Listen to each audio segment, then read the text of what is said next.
Hi everybody, welcome back to my channel. Have you ever heard Italians say accidenti? Non ci credo. And you were like, wait a minute, what do those actually mean? How are they using them? Well, do not worry because today we're going to learn how to sound more natural, more expressive, and way more Italian by using all of these words straight away to show enthusiasm and surprise. Okay, you know we Italians are very expressive. These are expressions for any kind of situation. So I will first be very generic. So you can use these expressions, I would say, in both formal and informal situations. Okay, so do not worry about the context here. The first one is accidenti. Ever heard about this one? This is a very common expression. It's a very strong surprise or excitement for something that can either be positive or negative. So it depends on the situation, okay? Use the intonation to make it positive or negative. For example, ho comprato la mia prima macchina. Accidenti! Dobbiamo festeggiare! Non ho passato l'esame per la terza volta. Oh, accidenti! Mi dispiace. Avevi studiato tanto. So, accidenti is oh, wow, oh, no, depending on the situation. The next one is non mi dire. Don't be fooled by this one. It doesn't mean don't tell me. So it's not the negative form of the imperative verb dire. Na, na, na, na, na. In this case, you will use this expression once again to show surprise or excitement, okay? For something that you think is incredible. For example, Giuseppe si sposa la prossima settimana.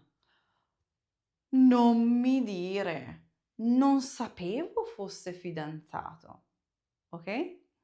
So it's more like, no way. Wow. The next one is, non ci credo. I cannot believe that, or I don't believe that. It's a very similar meaning to the one that I have just explained to you. Let's look at an example. Ho appena corso la maratona di Milano in meno di 4 ore.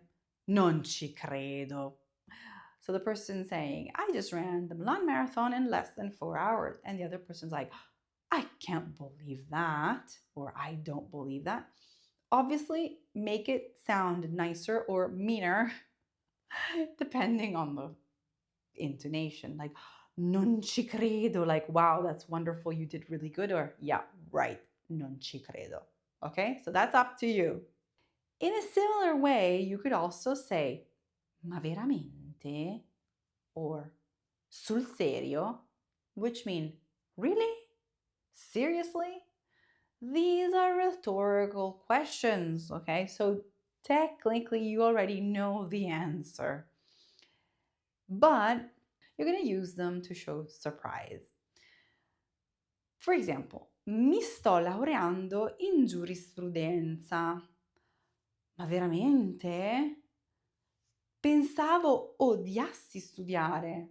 So, I'm graduating in law. Like I'm getting a law degree. And the other person saying, really?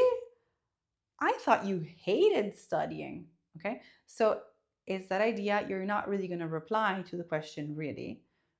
So it's a rhetorical question and you already know. So there's no need to reply to that, but it gives you a sense of wow, surprise. The next expression is che notizia, which means what news, or this is a little bit informal though, che bomba, what a bomb. Okay, this shows strong interest, strong excitement about something that has been said to you.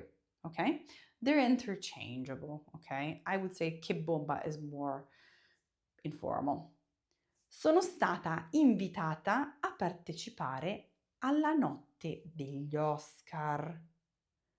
Che notizia! Che bomba! Okay, so the idea here is pretend that I got invited to the Academy Awards and you're like, wow, what news? You can say, che notizia! Che bomba! Okay? If you're very surprised, you can use e chi se lo aspettava? To say, who would have expected that? So you're extremely surprised, okay? You're going to use it when something is very unexpected. For example, Marina si è lasciata con Pietro dopo 40 anni di matrimonio. E chi se lo aspettava? So Marina left Pietro after 40 years of marriage. Who could have imagined that?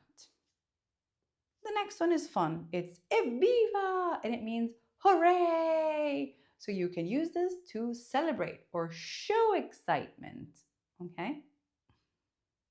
For example, in a sentence like this, oggi è l'ultimo giorno prima delle vacanze estive. Evviva! So today is the last day before the summer holidays. Hooray! You're super excited because finally you can relax on holiday. Or you can use it also if you're cheering for something that you particularly enjoy. Evviva il gelato! Hooray for ice cream! Or evviva la pizza! Hooray for pizza! Or evviva la vacanza! Hooray for holiday! The next one is non vedo l'ora. Literally is I can't see the hour, but it means I can't wait. Giovedì rivedrò la mia amica dopo il suo lungo viaggio in Africa. Non vedo l'ora di sentire le sue storie. Okay? On Thursday, I will see again my friend after her long holiday in Africa. I can't wait to hear her stories. So this is similar to the I can't wait in English. The next set of expressions are very informal. So I would use these only in conversations with friends, with people that you have a good, very, very informal relationship with, or in general, the atmosphere is very, very informal. The first one is bestiale, which means awesome. For example, if I come to your house and I'm super surprised about the technology in your house, I can say, la tua casa è super tecnologica, posso fare tutto dal telefono, bestiale. So I'm using this expression to say, oh wow, I can't believe your house is so technological. Your house is super technological. It's amazing. It's wild. Bestiale comes with bestia. Bestia is wild animals. Okay, so that's why we use bestiale. The next one is not really my generational expression, but the younger generations use a lot adoro to say I love it. I really, really like it. So it's something very fashionable, very trendy, especially among younger speakers. So for example, you gifted a person a Gucci bag and they really love it, they could say, adoro. Okay, saying, oh wow, I love it. Yeah, feels strange just to explain it to you. The next one is something that I would use. Muoio or sto male, which means I'm dying or I can't take it. Okay, this is very figurative speech. I'm not really dying, but I have to say that I overuse this a little bit too much. And I'm using it when something has been explained to me and something is really, really funny or a very funny situation. And I want to tell you that it's so funny that I can't breathe, I'm dying. Okay? For example, la barzelletta fa così ridere che sto male. The joke is so funny that I'm feeling sick, like I'm dying of laughter. Sto male, muoio dal ridere. And there you have it. Now you have leveled up your Italian with some super useful ways to express enthusiasm and surprise. Now it's your turn. I want to know which one of those expressions is your favorite, and why don't you try using one of these in a comment? Write it underneath the video. I will be more than happy to check it out for you. This is it for today. I hope you enjoyed this lesson. I'll see you next week. Ciao.